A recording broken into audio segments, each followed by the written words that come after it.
Queridos, então hoje, como eu falei, é culto de ceia, muita alegria a gente estar aqui. E hoje também a gente vai ter uma ministração um tanto especial.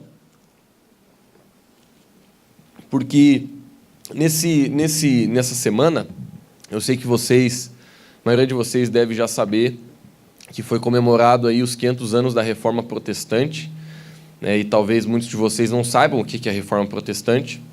Então hoje eu vou estar pregando sobre a Reforma Protestante, mas não é uma aula de história que eu quero dar. O que eu quero é falar do que Deus fez e o que Deus está fazendo na nossa vida até hoje. Então, vocês vão entender o que foi e como que isso pode influenciar a nossa vida e deve influenciar a nossa vida hoje. Então, eu estou muito animado, porque essa é uma mensagem bem legal, bem interessante. Eu tenho certeza que você vai gostar muito de conhecer disso, e eu tenho certeza que Deus vai tocar muito a sua vida a respeito dessa mensagem. Eu peço que você abaixe sua cabeça para a gente começar fazendo uma oração, feche os seus olhos, vamos colocar o nosso coração na presença de Deus, nossa mente na presença de Deus, para que Ele possa estar falando conosco. Vamos orar. Pai, nós te louvamos, Senhor, mais uma vez por esse dia, por esse culto que nós estamos aqui reunidos.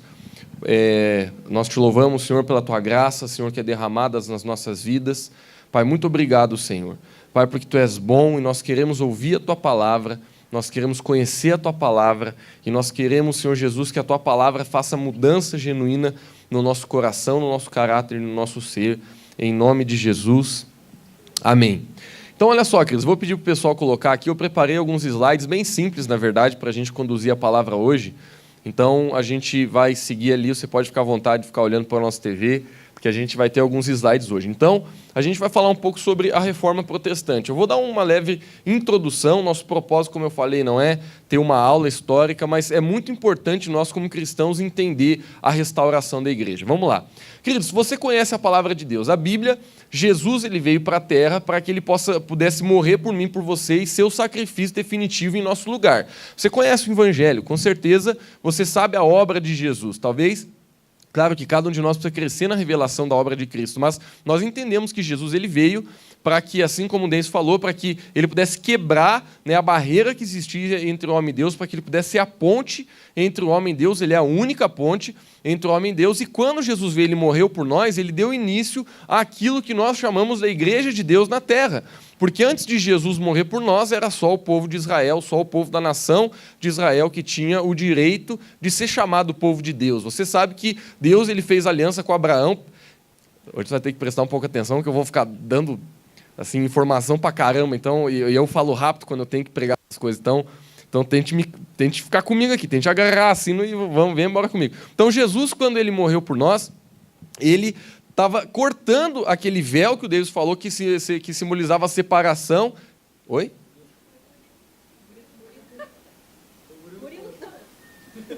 Eu não estou entendendo. Ah, foi o Murilo que falou do véu? Nossa, eu estava preocupado, já pensei, meu Deus, aconteceu uma coisa do culto aí, que tem uma bomba, alguém está com uma bomba. Eu comecei a ficar nervoso, Murilo, eu olhava para o Murilo lá com a cabeça baixa, mas então tá bom. Vamos passar o direito autoral certo aqui. Então, foi o Murilo que falou do véu. Pronto. É que os dois estão com a barba grande, aí a gente se confunde, olha lá, estão bem parecidos. Mas então, muito bem. Então, o Murilo falou disso aí, né? Mas a questão é que Jesus ele veio para quebrar essa barreira que existiu entre o homem e Deus. Quando Jesus morreu por nós, ele então iniciou aquilo que nós chamamos de igreja na terra. Quando o Espírito Santo desceu, no dia que você conhece, que foi chamado dia de Pentecostes, aqueles homens que estavam lá, eles foram cheios do Espírito Santo. Pedro saiu daquele lugar, ele pregou, centenas de pessoas se converteram, e a Bíblia diz que eles foram acrescentados à igreja. Essa palavra é importante. Eles foram acrescentados. Tudo que é acrescentado é porque não estava dentro. Não é?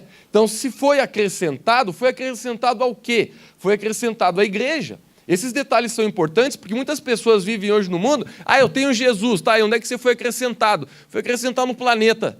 Não, se você está com Cristo, você foi acrescentado à família de Deus, você está acrescentado à igreja, você tem que ter aliança numa igreja local. Não existe cristão genuíno que está fora de uma igreja. Não, tenho Jesus, Jesus é gente boa, nós estamos tudo junto, mas ó, eu estou sozinho. Não, todo mundo que recebia Jesus era acrescentado. Aquelas pessoas foram acrescentadas, o início da igreja acontece. Você lê no livro de Atos, os apóstolos fazendo milagres, a coisa acontecendo, a coisa andando. Mas você sabe, queridos, que se você continua estudando a história da igreja depois que a Bíblia acaba, você começa a se entristecer em alguns sentidos. Por quê?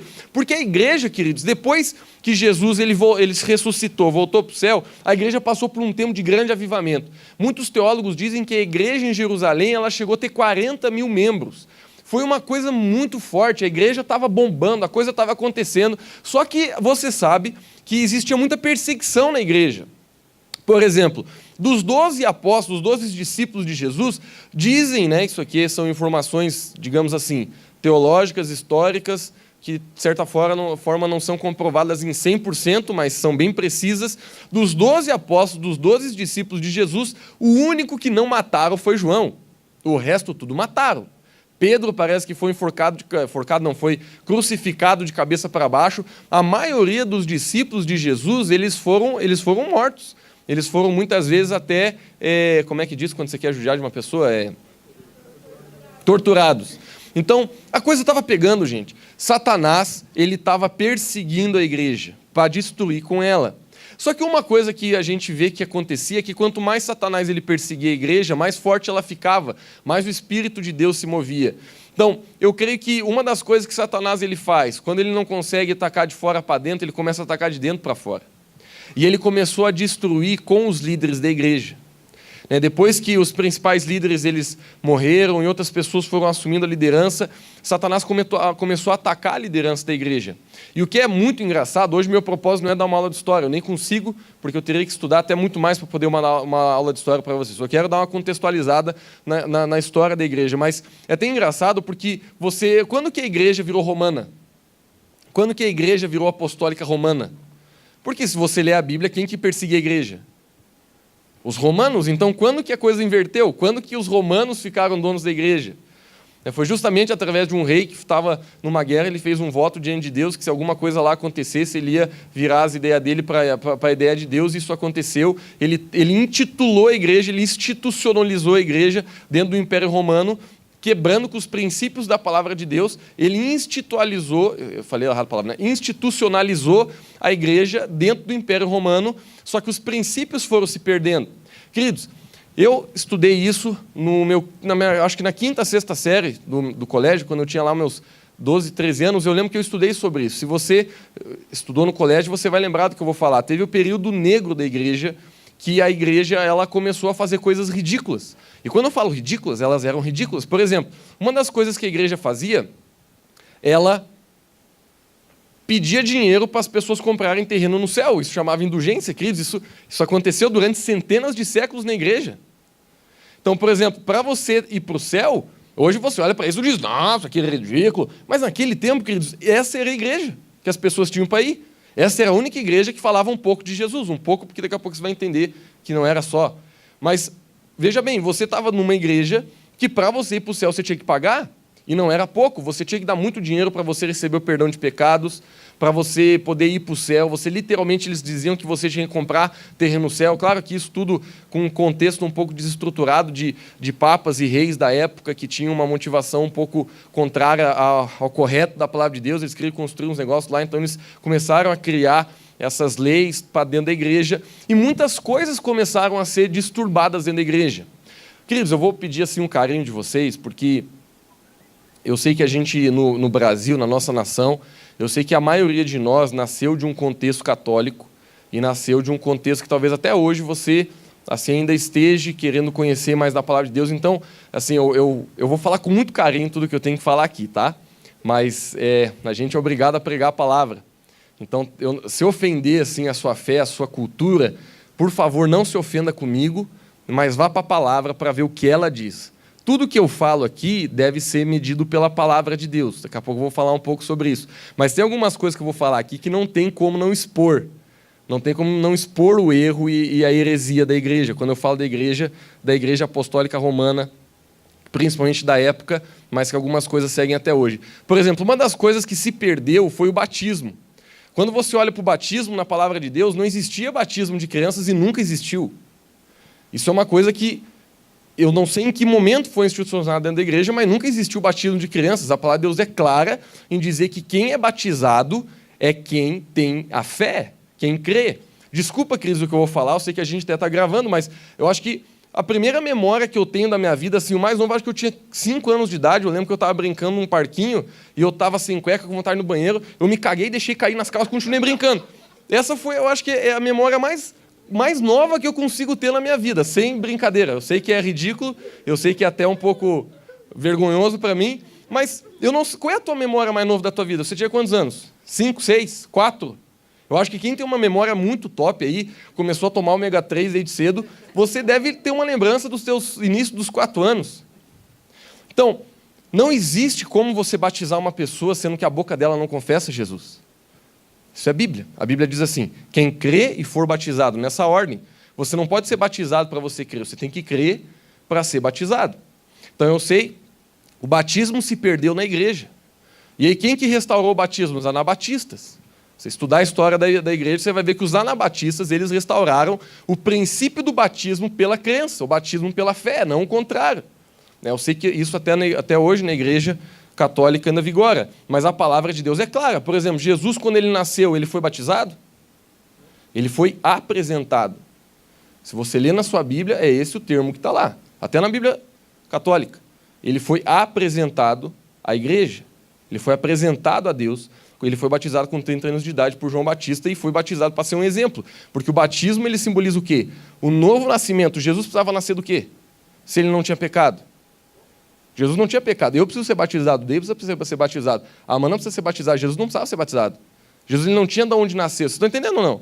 O batismo o que simboliza? O morrer do velho homem, o nascer do novo homem. Eu estou morto para mim, estou vivo para Cristo. Jesus ele não tinha pecado em si. A Bíblia fala sobre isso. Aquele que não tinha pecado morreu por aqueles que tinham pecado.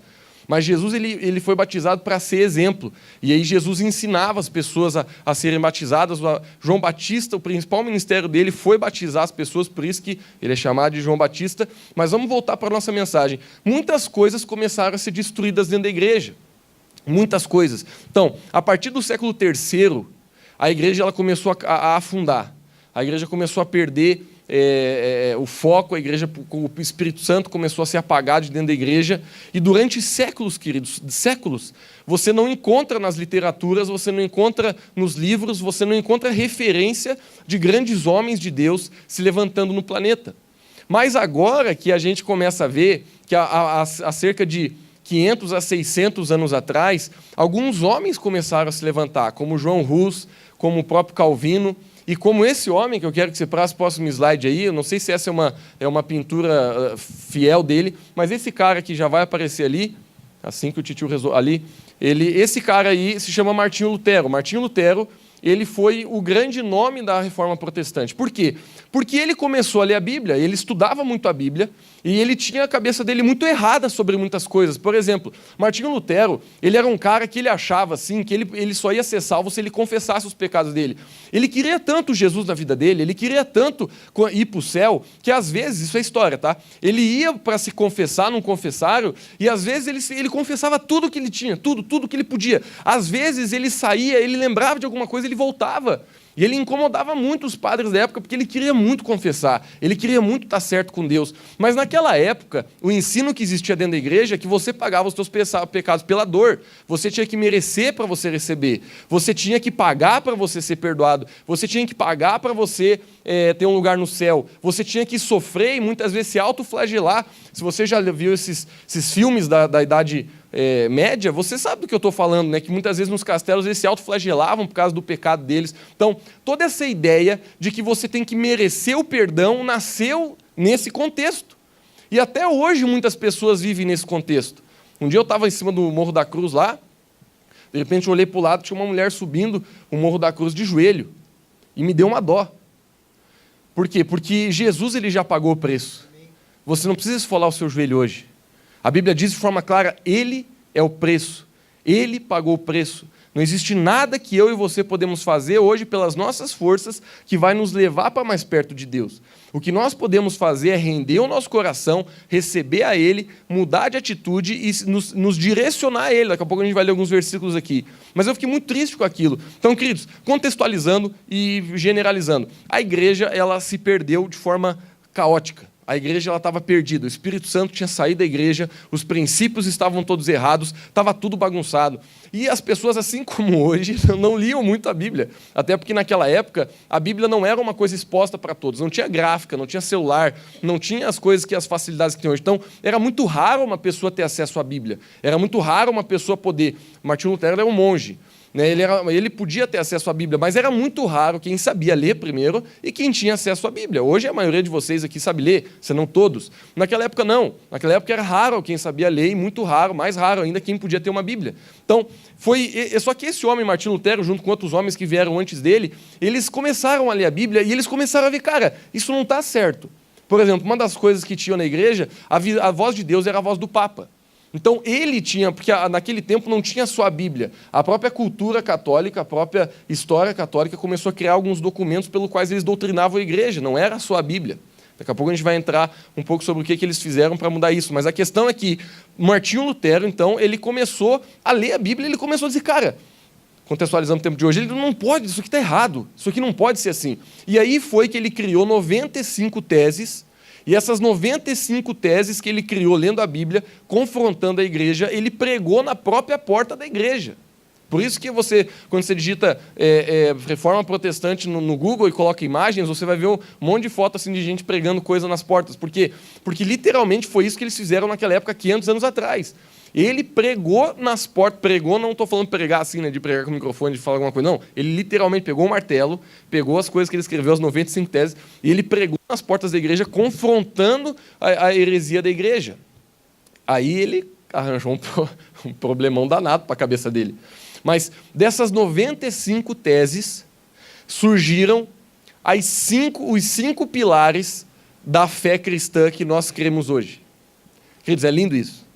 Porque dessas 95 teses foram criadas, foram restauradas aí os 5 pilares da fé cristã.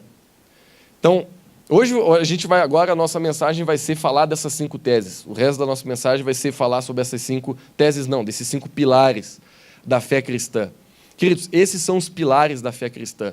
Então, assim, para te contextualizar, sabe de onde é que nasceu o evangélico? Nasceu desse negócio. Sabe de onde nasceu esse povo que o mundo chama de evangélico, de crente, de cristão, independente de denominação, independente de jeito, quadrangular, assembleia, comunidade, igreja luterana, igreja presbiterana. A maioria dessas igrejas que hoje existem, elas nasceram desse movimento. Claro que nós temos as nossas diferenças que não fazem tanta diferença, mas esses são os pilares que nós compartilhamos em comum. Deixa eu te explicar. Quando você vai construir um prédio, a única coisa que vai manter ele de pé são os pilares, não as paredes. Esse prédio que a gente está, a gente pode derrubar essa parede aqui? Pode. A gente pode derrubar essa parede aqui, onde não tem esses quadradinhos aí? Pode. Mas onde tem esses quadradinhos aí, está simbolizando que tem um pilar. Se a gente detonar essa área do quadradinho, provavelmente a gente vai ter problema na estrutura do prédio e ele vai cair. Isso que se chama pilar. Pilar é aquilo que mantém algo de pé. Então, por exemplo, se tem uma outra igreja ali, que ela tem um uso e um costume diferente do nosso, por exemplo, eles acham que música tem que ser diferente, você acha que não pode ter uma luz piscando atrás, tudo bem, isso é parede, não vai fazer diferença, eu vou entrar no céu e ela vai entrar no céu igual se os pilares forem os mesmos. Vocês estão entendendo ou não? Mas se você mexer no pilar, você destrói com a sua salvação. Então hoje, queridos, olha a importância dessa mensagem. Nós vamos falar dos 5 pilares que salvam você, que literalmente são os pilares da fé cristã, daquilo que nós chamamos de fé cristã hoje. Então, é isso que nós temos por comum. Todo mundo que se chama protestante é aquilo que popularmente no Brasil, tá? Em outras nações, acho que é diferente. Mas no Brasil é o popular crente, é o popular evangélico, é o popular cristão, é aquele que tem esses 5 pilares, independente da forma de congregar. Lá naquela igreja só pode ter barbão grandão que nem a do Davidson. Então, beleza. Estou dando uma brincadeira, tá, Cris? Acho que não existe essa igreja. Mas, beleza. Então, mas isso é uma parede. Isso não é um pilar. Claro que o nosso propósito como igreja é ler a Bíblia e tentar criar uma igreja bíblica. O nosso modelo aqui, sabe o que é o nosso modelo da comunidade cristã Tarsílio Costa? É Jesus. Fala comigo, Jesus. Ele é o nosso modelo. Jesus é a teologia. Você quer, Lucas, eu quero estudar teologia. Estuda a vida de Jesus, porque ele é a perfeita teologia. Então, a nossa igreja quer ser parecida com Jesus. E por isso que a gente faz as coisas do jeito que a gente faz e com certeza estamos longe ainda de ser como Jesus. Mas a direção é essa, tá bem? Bom, vamos começar agora com os 5 pilares, gente. Ó, o primeiro pilar por que está esse sola aqui? Você já vê isso na internet muito. Porque sola, na linguagem de Martinho Lutero, significa somente. Então, o negócio chama os 5 solas, os 5 somentes. Quer ver? Ó, vamos para o primeiro. Pode passar para mim, fazendo um favor. O primeiro sola, o primeiro somente, o primeiro pilar que Martinho Lutero levantou nas 95 teses dele foi essa: somente as Escrituras. Vamos ler o versículo? 2 Timóteo 3, 16 e 17 diz assim: toda a Escritura é inspirada por Deus e útil para o ensino, para a repreensão, para a correção e para a instrução na justiça, para que o homem de Deus seja apto e plenamente preparado para toda boa obra. Queridos, olha só, a primeira frase que nós temos que ter isso como verdade: toda a Escritura ela é inspirada por Deus. E ela é útil para 4 coisas ali que a gente já pode olhar. Mas então, isso deve ser um pilar. Queridos, a Bíblia ela foi escrita por quem? Por Deus? Não. Ela foi escrita por homens, inspirado por Deus. Então, nós cremos que a Bíblia, esse livro que nós chamamos de Bíblia, ele é o único livro que nos dá inspiração de fé e de verdade. Não existe outro livro. Por que Martinho Lutero teve que lutar contra isso? Porque a igreja tinha colocado outros livros que vieram, alguns livros, algumas cartas, algumas coisas que vieram da cultura, foi inserido dentro da igreja, mas que não era a palavra de Deus. Então ele teve que pregar e dizer assim: nós não vamos crer nisso. Somente a palavra de Deus, ela é a verdade. Queridos, esse livro aqui que eu falei, isso aqui é a Bíblia? Não. O que eu estou pregando aqui é a Bíblia? Não. Eu posso falar uma besteira aqui? Se eu resolver escrever um livro, o meu livro vai ser a Bíblia? Não. Então, você pode escrever livros, você pode ler livros, você pode ver mensagens no YouTube, tudo o que homens hoje produzem, livros, artigos, canções, tudo, queridos, deve ser provado na palavra de Deus. Ninguém tem a verdade absoluta. O que o Lucas falar é a verdade absoluta. Não é. O próprio apóstolo Paulo, nas cartas dele, dizia assim: prove tudo que eu estou falando se não está nas Escrituras. Ele tinha esse cuidado e ele tinha essa ousadia de ensinar as próprias pessoas que estavam ouvindo ele: prove se aquilo que está saindo da minha boca está nas Escrituras ou não. Porque esse é o certo. Então, eu, por exemplo, vou dar um exemplo para vocês. Eu posso escrever um livro, e eu quero, por exemplo, um desejo que eu tenho no meu coração de escrever livros. Agora, os meus livros, eles vão ser inspirados na palavra de Deus para tentar ajudar você em alguma área da sua vida. E é muito bom isso, amém? Quem aqui já leu um livro que abençoou muito sua vida? Levanta a mão. Então, pronto. Livros abençoam a nossa vida, mas todos eles são inspirados na palavra.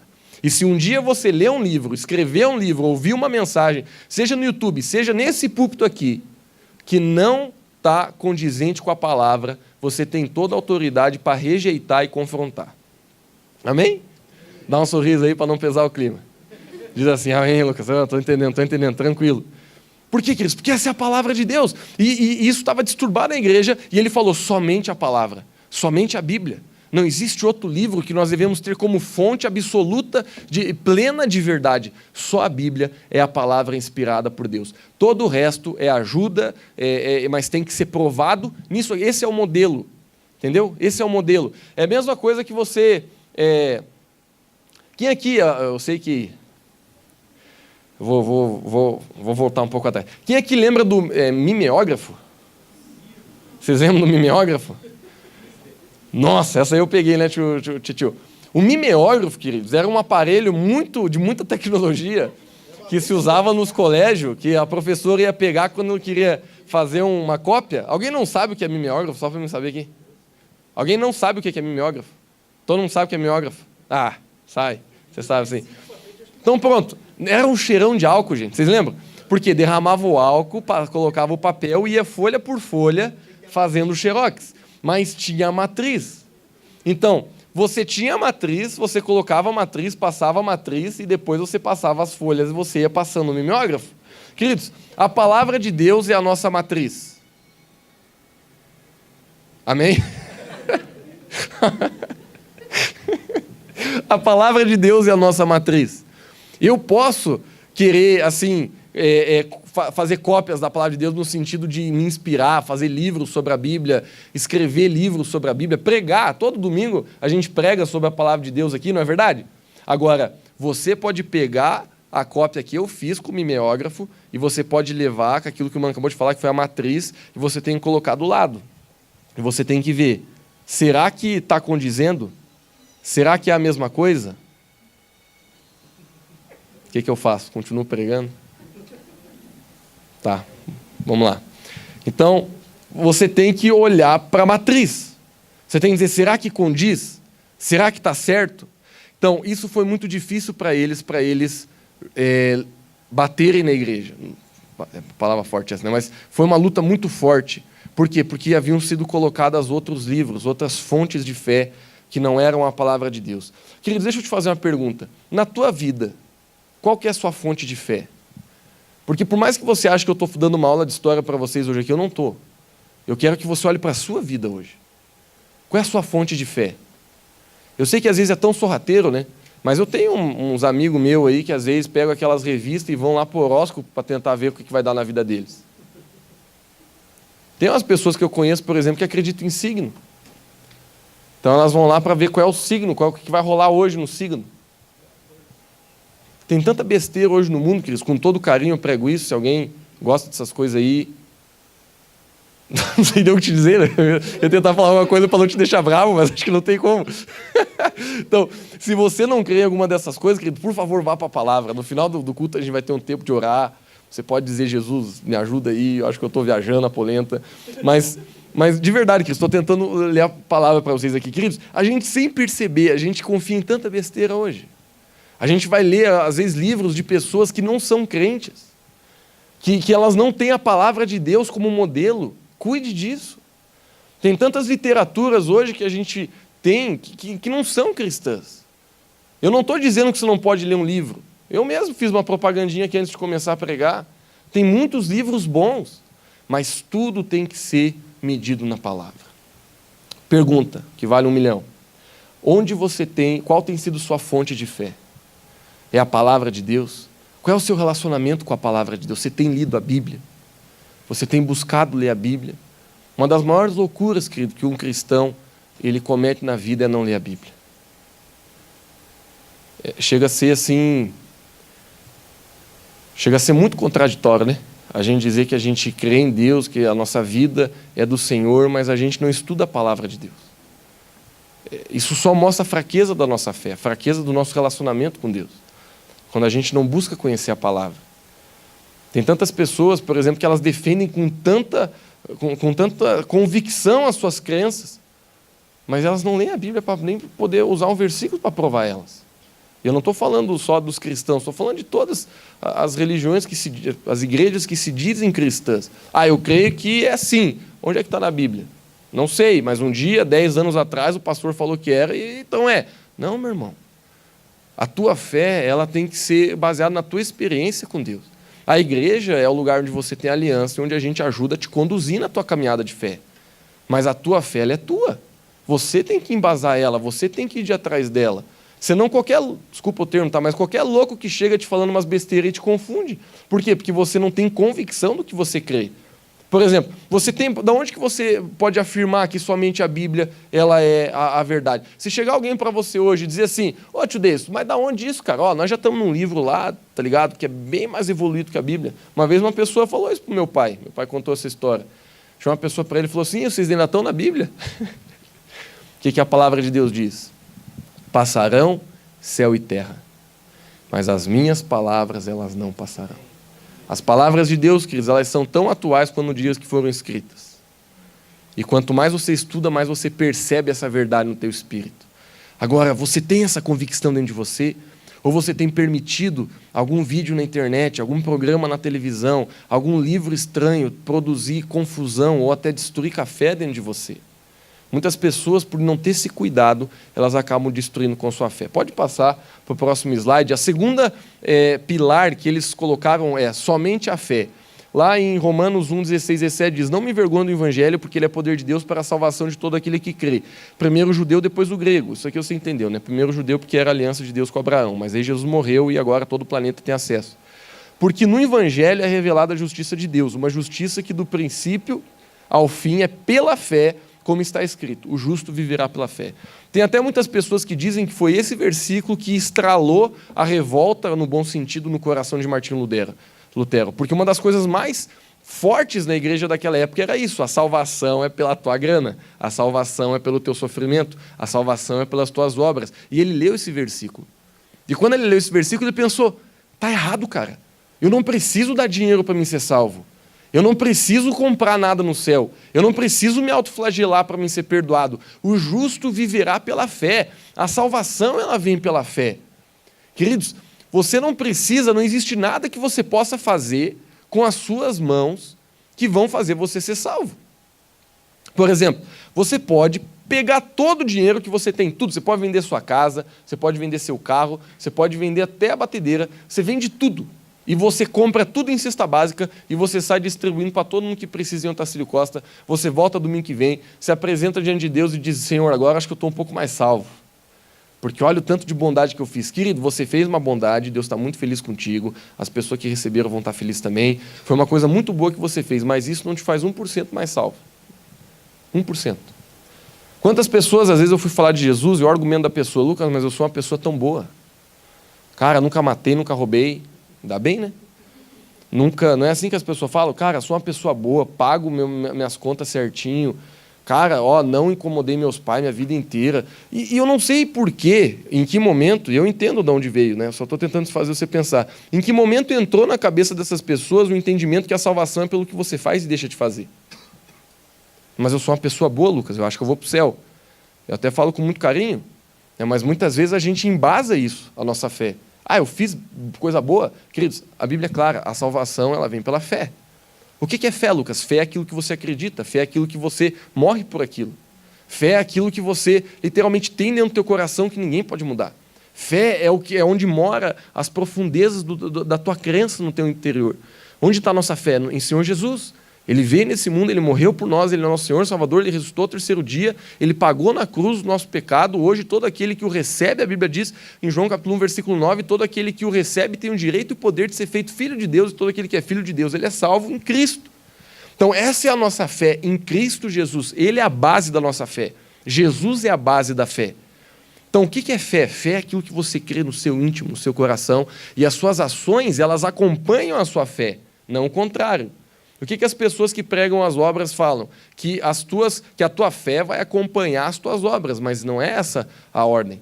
As tuas obras, elas vão ser boas se a tua fé ela for verdadeira. Então, com certeza, não tem como um sujeito dizer: Lucas, eu tenho uma fé do tamanho do mundo, mas as obras das pessoas são tudo contrário à palavra de Deus, ela está enganando nós. Então, a Bíblia ela está falando, Martinho Lutero ele leu, ele se indignou e ele falou: não, o justo viverá por fé. Isso que a igreja está fazendo está errado. A gente não precisa merecer, não é pelo merecimento, não é pelas obras, não é pelo quão bom você é, mas é pela sua fé. Por exemplo, a gente pode colocar desse lado aqui, onde eu estou, a pior pessoa do mundo, a pior pessoa que você puder imaginar, uma pessoa ruim, sabe uma pessoa ruim? Aquela pessoa que de vez em quando você vê no jornal que fez uma coisa terrível. Você já viu uma coisa assim que você ficou... Como uma pessoa pode fazer isso? Todo mundo já teve um pensamento assim de alguém, né? Você pode colocar essa pessoa desse lado aqui, é essa pessoa. Se essa pessoa tem um encontro com Jesus, se ela genuinamente confessar o seu pecado e genuinamente mudar a sua atitude, Jesus vai justificar a vida dela e essa pessoa está endereçada para o céu. Agora, você pode ter de outro lado aqui uma pessoa show de bola, top de linha, nasceu, nunca nem fez cocô nas calças. A pessoa é perfeita, a pessoa sempre fez tudo certinho, a pessoa nunca matou, nunca roubou, nunca fez nada, nunca mentiu. Quando olhava uma formiga, desviava. A pessoa é uma pessoa assim que você, nossa, que pessoa. Mas se essa pessoa não confessar Jesus, não receber o Senhor, se essa pessoa não colocar o seu coração, a sua fé, na presença de Deus, a Bíblia é bem clara em dizer que ela não vai herdar a salvação. Então, queridos, a fé é aquilo que nos conduz à salvação. Agora, vamos trazer para o nosso tempo de hoje. Quantas vezes eu e você, a gente está tentando ter a fé pelas nossas obras? Querido, não me entenda mal, é muito bom a gente ter obras boas, é muito bom você tratar bem o seu vizinho, é muito bom você ajudar o pobre, é muito bom você você ajudar as pessoas, você ter boas ações na sua vida. Isso é agradável diante de Deus, Deus ama isso. Esse é o papel da igreja. Nós temos que ter ação social, nós temos que ajudar quem precisa, nós temos que ser cordiais. Tudo isso está no caráter de Cristo. Mas não é isso que te carrega, que te leva, que te abre as portas para a salvação. Quantos entenderam? Levanta a mão para me ver. Você entendeu, Cristo, que a tua fé é pela... Desculpa, a tua salvação vem pela fé. Vamos colocar o terceiro pilar aqui. O terceiro pilar é somente a graça. Efésios 2, 8, 9 diz assim, pois vocês são salvos pela graça, por meio da fé, e isto não vem de vocês, é dom de Deus, não por obras, para que ninguém se glorie. Esse versículo aqui, ele está dando mais um entendimento para nós sobre de onde que vem as coisas de Deus. Queridos, olha o que a Bíblia diz, que a salvação, ela vem pela graça, por meio da fé. Por quê? A fé é o ônibus que a graça entra para chegar até você. A fé é aquilo que é o lugar que o teu coração se posiciona em decisão, porque a fé é uma decisão. Tem dias que o teu sentimento vai ser contra a sua fé. Quer que eu te dê um exemplo? Por exemplo, tem dias que você acorda e tu diz assim, cara, eu acho que Deus não está perto de mim. Não tem? Eu acho que Deus não está perto de mim. Mas, de repente, a sua fé, porque você leu a Bíblia, diz, Deus está comigo até a consumação dos séculos. Ele falou isso em Mateus capítulo 28. Jesus está comigo até a consumação dos séculos. A tua fé, ela vai contra os teus sentimentos, ela se ancora numa verdade da palavra. O Senhor Jesus está comigo. Eu não estou sentindo, mas o Senhor Jesus está comigo. Isso é fé. Fé, muitas vezes, não vai acompanhar os teus sentimentos. A fé é a decisão do seu coração. O que você vai decidir acreditar? O que você vai decidir pisar? Como é que você vai decidir, onde você vai decidir endereçar os teus pensamentos e colocar os teus pés? Onde você vai firmar os teus pés? Isso é a fé. Agora, é pela graça. Por que pela? Porque é através dela. Por isso que a palavra pela. Pela significa a mesma coisa, pelo amor de Deus. Ou você fala assim, pelo amor do tio Adair. Ou você fala assim, pela graça. Não estou conseguindo achar um exemplo melhor. Mas quando você usa a palavra pela, você está usando que é através de uma coisa, está entendendo? Entendeu assim? Como é que você vai? É pela Transul, sei lá, é pelo carro, sei lá. Quando você fala, é o que está conduzindo. Então, é pela graça. A graça, queridos, de Deus, é o favor de Deus, é o amor de Deus. É tudo pela graça. Sabe o que é a graça? Queridos, graça é o favor imerecido. Esse é o significado de graça, favor imerecido. Você não merece, por isso que se chama graça. Se eu pegar, por exemplo, uma nota de R$100, e eu chego e eu dou aqui para a Silvana, Silvana, R$100. A Silvana vai estranhar, ela vai dizer, Lucas, mas para quê? Eu vou dizer, não, R$100 para ti. Mas por que, Lucas? Não fiz nada para ti, você está me devendo nada, por que você está me dando? Não, é de graça, você não vai achar estranho. Você vai começar, tem gente que até vai desconfiar. Por exemplo, se alguém, uma vez, nunca me esqueço, eu era pequeno, era época de Natal, e deu um estranho, parou perto da gente e deu um monte de bala. E eu recebi aquelas balas, quando eu fui comer, eu estava mais afoito, e naquele tempo tinha um boato, não sei se era verdade ou não, faz muitos anos atrás, que tinha um cara dando droga para as crianças. Sabe esses boatos que sempre prestam no Natal? Eu nem sei se é verdade ou não, mas sempre tem esses boatos, né? E aí tinha esse boato que estava dando droga para as crianças. Aí quando eu fui comer, o meu irmão falou, não! Falei, o que deu, homem do céu? Vamos ver se não é droga. E aí nós abrimos a bala, e aí a gente cortou uma, era aquelas balas que tinha 2 camadas. Aí ele falou, aí, tá droga dentro da bala. E aí... rapaz, eu dizia para ele, homem, nada a ver, homem, nada a ver. Não é droga. Não, porque tinha uma parte branca assim, só que era 2 camadas a bala. E aí, não, é droga. Isso aqui que a gente jogou tudo fora as balas. Nunca me esqueço, tinha um córregozinho assim, a gente jogou tudo fora as balas.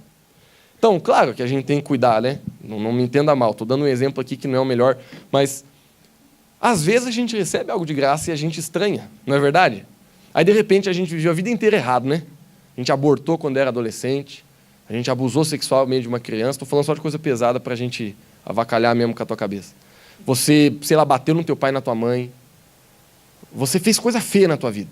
Você fez coisa feia na tua vida. Fizeram com você também. Quando você olha para o teu passado, te dá uma tristeza enorme que você não gosta nem de olhar. E de repente você vem para a igreja ou está lendo a Bíblia na sua casa, no seu quarto, e você tem um encontro com a graça de Deus. E de repente o amor de Deus vem sobre a sua vida e diz assim, eu amo você. Eu não me importo com o seu passado. Eu posso fazer você uma pessoa nova hoje. Sabe o que eu e você nós vamos fazer? Não! Não pode ser assim. Tem droga nessa bala. Não pode ser assim. Não pode ser tão fácil. Quer dizer, é exatamente assim que a gente faz. É exatamente assim que a gente faz. Eu até hoje brigo com isso dentro de mim. Eu sei que é exatamente assim que a gente faz. Não pode ser tão fácil. Não pode ser assim. Não. Lá na minha casa, meu pai ele me ensinou todo erro que a gente fazia, você tinha que apanhar. Deus vai me surrar. Deus é um Deus que surra, Deus é um Deus ruim. Deus é um Deus que quando a gente faz uma coisa errada, ele vem dar um pau na gente. Então, a gente começa a ter esses pensamentos, queridos, que são ancorados na mentira, não são ancorados na verdade. E aí a gente não vive pela graça. Sem perceber, você está tentando viver no merecimento. Sempre quando você não consegue receber o amor de Deus, querido, é porque você não está vivendo pela graça. Eu vou falar uma frase aqui que não sei se você vai crer no que eu vou dizer, mas da forma que você se encontra aqui hoje, pode ser que hoje à tarde você traiu a tua esposa. Da forma que você se encontra aqui hoje, você pode estar se sentindo o maior lixo do mundo. Se você abrir o seu coração e permitir, você vai ter a maior experiência que você já teve com o Senhor Jesus. Porque não importa, queridos, aquilo que você fez no passado, desde o que agora você esteja disposto a mudar a sua vida. Por isso que a Bíblia diz, achegai-vos confiadamente ao trono da graça. Porque Deus ele não convida você para você mudar, para você se achegar. Ele convida para que você se achega, para que Ele possa te mudar. Porque sabe o que te muda? Adivinha? A graça. A graça, além do favor imerecido, é o poder de Deus para você conseguir fazer aquilo que pelas tuas forças você não conseguiria. Vamos na lista? Viver em santidade, você só consegue pela graça. Quem tenta viver em santidade, sem a graça de Deus, vai só se estressar. Quantas vezes eu mesmo já cheguei para o meu discipulador dizendo assim, eu não tenho jeito, eu não consigo mudar, eu vou ser sempre assim. Por que essas frases vêm na nossa cabeça? Porque a gente está tentando mudar pela nossa força, a gente não está deixando Deus participar do processo da mudança, a gente não está se rendendo, a gente não está se entregando, a gente está querendo fazer pela nossa força, a gente não está obedecendo a Deus. Queridos, tudo, a salvação é pela graça, não é por merecimento. Você vive em santidade pela graça, você perdoa pela graça de Deus. Tudo aquilo, queridos, que você recebe de Deus é pela graça. A bênção financeira, a bênção da saúde, a cura divina. Tudo, queridos, que você recebe de Deus é pela graça. Você não merece, você não tem algo que você possa fazer para tornar você merecedor. Você simplesmente decide obedecer. Obediência é a única coisa que uma pessoa precisa para ela receber a graça de Deus. Obediência, profunda obediência no seu coração. Claro que isso vai mudar completamente a sua vida. Tem muitas pessoas que elas olham para a graça de forma errada. A graça, então, é que você pode fazer tudo errado, viver do jeito que você quer e Deus ainda vai estar contigo. Não, isso não é graça. Isso é, sei lá o que é. Isso é loucura na cabeça. Isso não é graça. A graça é aquilo que te faz mais santo. Nenhuma pessoa consegue ter um encontro com a graça de Deus, que é um encontro com o próprio Jesus, e continuar a sua vida do jeito que está. Lucas, eu tive um encontro com Jesus, mas eu vou continuar falando com a minha esposa do jeito que eu falo, eu vou continuar sendo grosso com meus filhos, eu vou continuar roubando meu trabalho, eu vou continuar com meus vícios, eu vou continuar com a minha vida imoral. Não, querido, se você encontrou a graça, mas a tua vida ela não encontra mudança, ou ela não começa a mudar, é porque você não encontrou a graça. Você encontrou uma religião, um grupo de amigos, você veio para a igreja, o minuto do abraço foi bom para caramba, e aí você decidiu ficar. Mas você não encontrou a graça de Deus. Porque a graça de Deus ela te leva à transformação e à mudança na sua vida, no seu caráter. É isso que a graça de Deus faz. Eu vi que meu tempo já está acabando, já acabou, na verdade, que a gente tem ceia. Eu só vou comentar os outros dois. Que coceira. Somente Cristo. 1 Timóteo 2,5,6, pois há um só Deus e um só mediador entre Deus e os homens, o homem Cristo Jesus, o qual se entregou a si mesmo como um resgate por todos. Esse foi o testemunho dado em seu próprio tempo. Cristo, talvez essa seja uma das coisas que mais nós precisamos restaurar nos nossos dias. Somente Jesus. Fala comigo, somente Jesus. Fala mais forte, fala, somente Jesus. Queridos, isso aqui é a Bíblia, tá? Não fui eu que escrevi, não foi o tio Ader que adulterou, é a Bíblia. 1 Timóteo 2,5,6, tá? Pois há um só Deus e um só mediador entre Deus e os homens, o homem Cristo Jesus. O que deu ali? O que deu, tio Ader? Então, o que significa mediador? Vamos aproveitar o mano e o tio Ader. Vem cá então, mano, tio Ader, vem cá. Vamos aproveitar que os homens estão faceiros aqui na primeira fileira. Ó, fica lá perto daquele... eu que falei errado, então. Então vai lá, mano, perto daquela caixa pra gente, por favor. Tio Ader, fica bem no meio de nós aqui. Queridos, eu sou o homem. O humano é Deus. Eu acho que nós devemos ter colocado o tio Adair ali. Mas vamos lá, tio Ader. Fica tranquilo. Vai dar certo, vai dar certo. Eu sou o homem, o humano é Deus. Queridos, você vai ser Jesus. Tranquilo, tio Ader. Queridos, olha só, isso aqui é simples, mas você tem que entender isso. O que aquele versículo está falando? Que existe, coloca a mão no teu dedinho assim, um.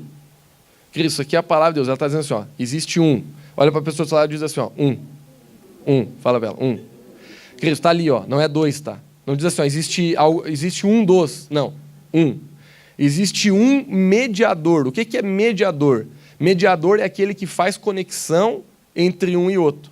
Por exemplo, faz de conta que a gente não está mais na igreja, tá? A gente está falando de negócio. Eu sou vendedor de carro e o mano está querendo comprar um carro e o tio Adair é um cara que é gente boa, amigo do mano, que ajuda ele. O tio Adair chega em mim e diz assim, eu sou vendedor de carro, estou com um Versalão para vender aí, show de bola. 96, carro poderoso. Aí o tio Adair chega e fala, ô Lucas, como é que tá? Beleza? Aí tá vendendo um carro, tem um amigo meu que quer um carro, não sei o quê. Eu, não, tio Adair, ó, um carro aí da obra de Deus, carro missionário, esse carro aí é 10ão. Ah, beleza.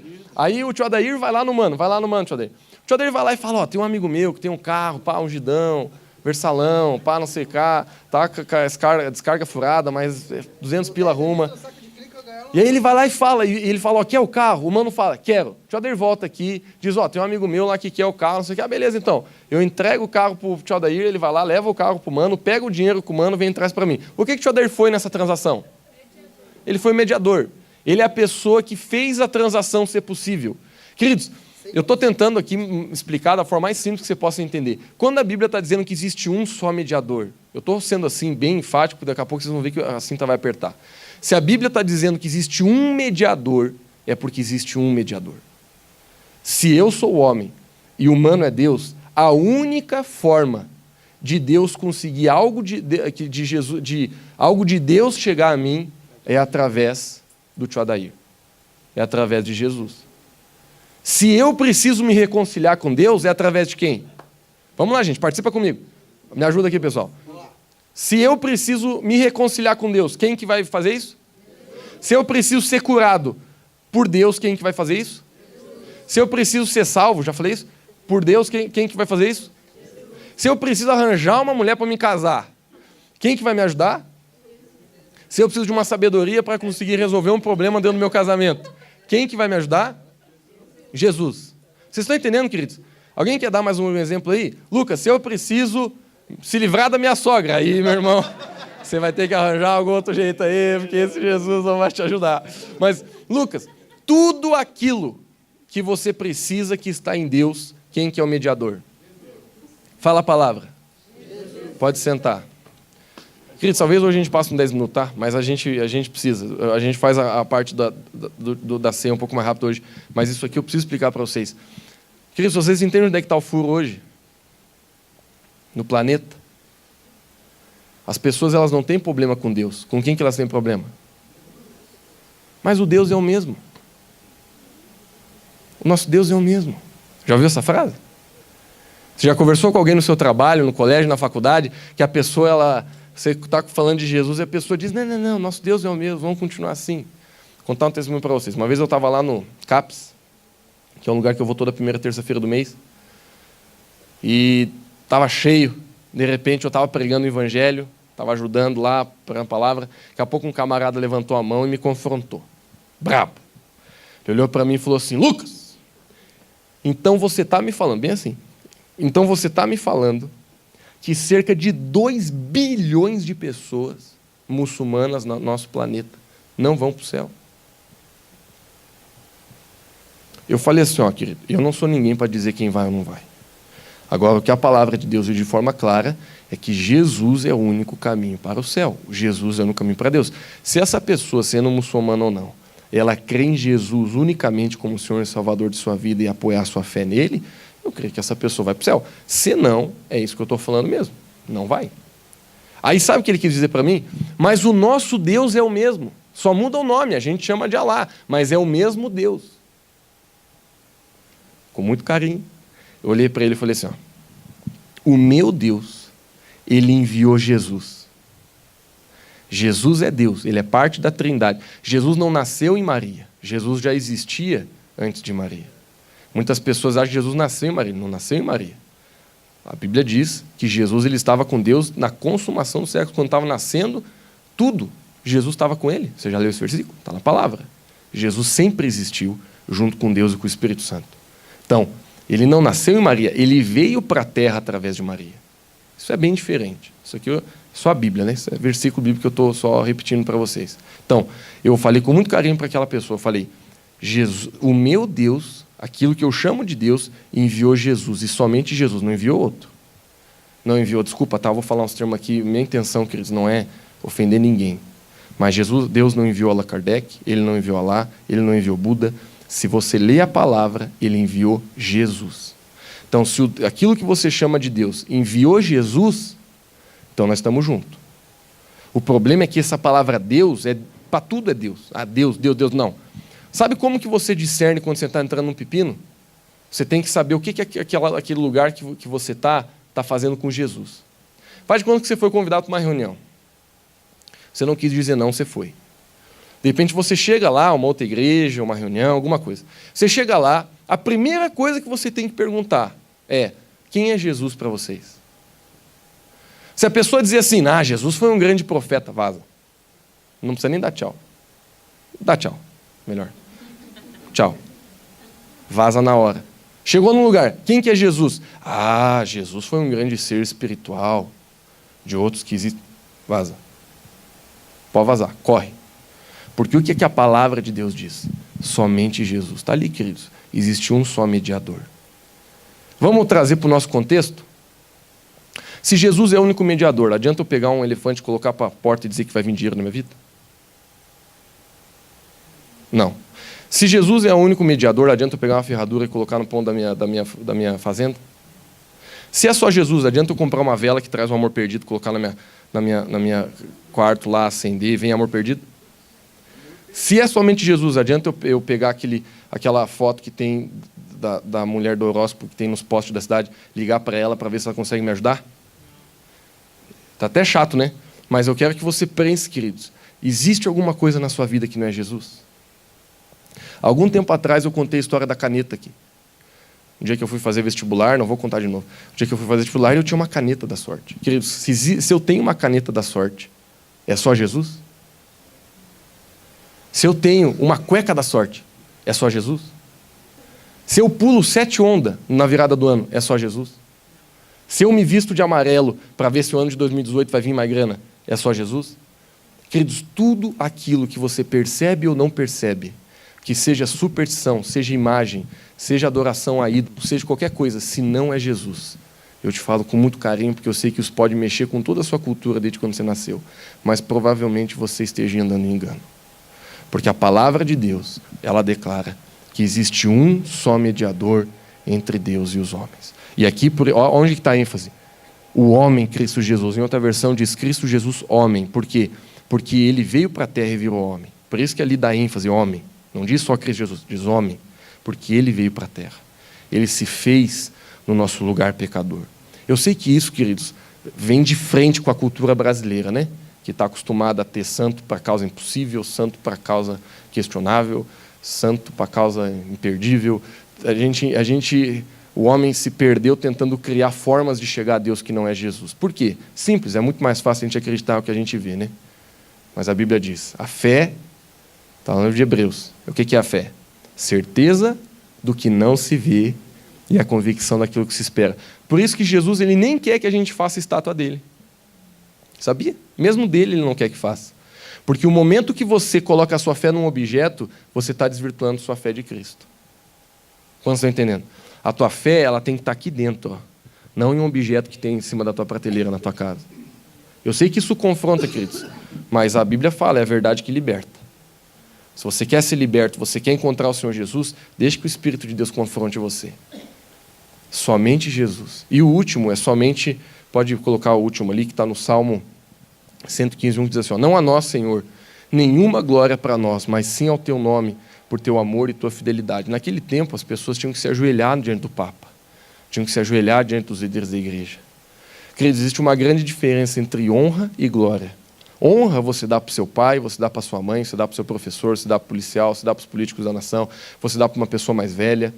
Glória é adoração, você somente dá ao Senhor. Quantos entendem a diferença? Existe uma grande diferença entre honra e glória. Honra você deve dar. Nós devemos honrar as pessoas. Devemos honrar muito. O que é honrar? Honrar é tratar como Jesus trataria. Honrar é você realmente trazer destaque na pessoa. Glória é outra coisa. Glória é você endeusar, é você colocar a pessoa no lugar de Deus. Por exemplo, por mais que uma pessoa, você deva honrar uma pessoa, você nunca deve se prostrar diante de ninguém. Uma vez tinha um tinha um rei chamado Nabucodonosor, ele intitulou uma lei para todo o império. Ó, quando tocar aqui a trombeta, todo mundo tem que se ajoelhar e se curvar. Todo mundo. Teve 3 camaradas que não fizeram isso. Sadraque, Mesaque e Abednego, o resto da história você conhece.